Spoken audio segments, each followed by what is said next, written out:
Hey Juventini, welcome back to the All Juve cast. I'm Alberto, and I'm going to bring you the news for July 29th, 2021 surrounding Juventus, including the ongoing talks for Locatelli and a done deal for Frabotta. Welcome to Juve Today.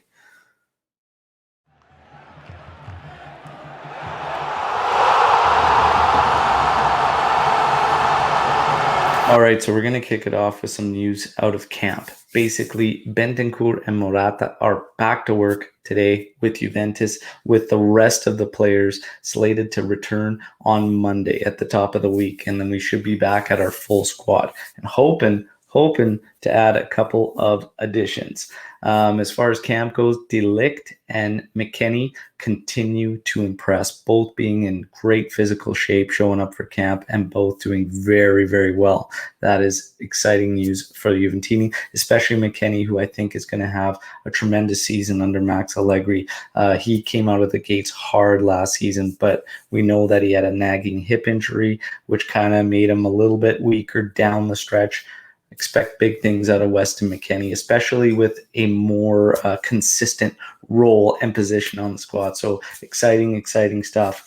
In terms of Locatelli, there was a meeting scheduled today between Juventus and Sassuolo. It is not going to take place.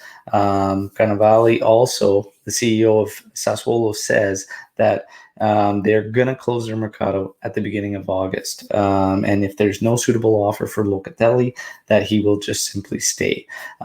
This probably just out there to continue to put the push and the sense of urgency in Juventus to finish the deal. But I think the deal should have been finished in this meeting today. They're very, very close. I gave the offer standings yesterday, where it seems that both clubs are just going to agree on a 35 million euro final purchase price. Again, I think there's also some circumstances. Raffia has tested positive for COVID. Perhaps the meeting had to shut down because the Juve members, including managers, cannot travel or go and see, and now they'll have to quarantine for a little bit. But again, this is just speculation, but the meeting is canceled. However, the talks are ongoing, as being reported by many journalists. So they're still in constant contact. This deal should get finalized. Georgie, we're bringing him in. We've got the personal agreements done. It is reported that back in 2020, Juventus offered Santos around 15 million euros, and they refused. As it stands now, Juventus basically hijacked any deal Santos could make with either Benfica or Milan. It's also said that Georgie rejected Benfica for sure. Not so sure if he rejected Milan. I know he wants to go to Italy, so Milan might have still been in play, but he's found terms with Juventus.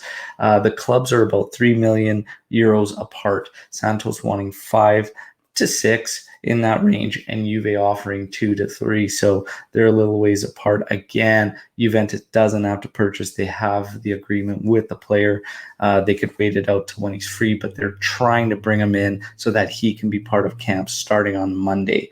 Again, the only thing that could change that is Cristiano Ronaldo's future. They may try to bring in Gabriel Jesus also if Kane ends up going to City. So there's a little bit of a carousel going on here, but we'll see what ends up happening. In terms of Frabotta, there is a done deal for Frabotta. He is now going to Hellas Verona.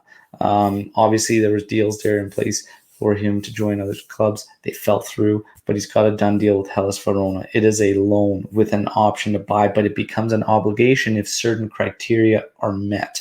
The details of that criteria will come out once the contract's signed and everything, but it is a done deal. Frabotta will go on to Hellas Verona. Last, certainly not least, on this day, okay, July 29th, 2010, and it was Leonardo Bonucci's debut for the Bianconeri. Okay, he made his debut for Juventus on this day back in 2010. What are your favorite Leo Bonucci moments? It's been a wild ride, wild journey that we've been on with this player.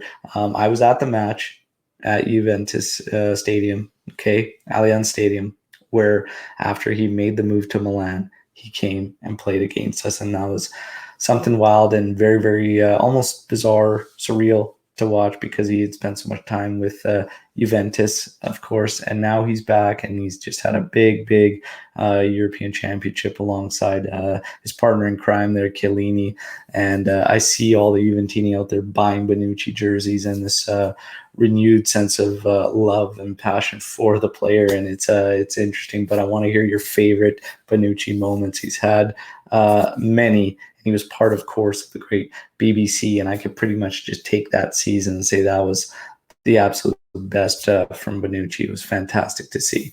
But I'm curious to hear all your comments on all the news today. Thanks for all the support. Make sure you hit the like button, subscribe to the channel. It's all Juve. It's all the time. It's all JuveCast. Forza Juve, fino alla fine. Ciao.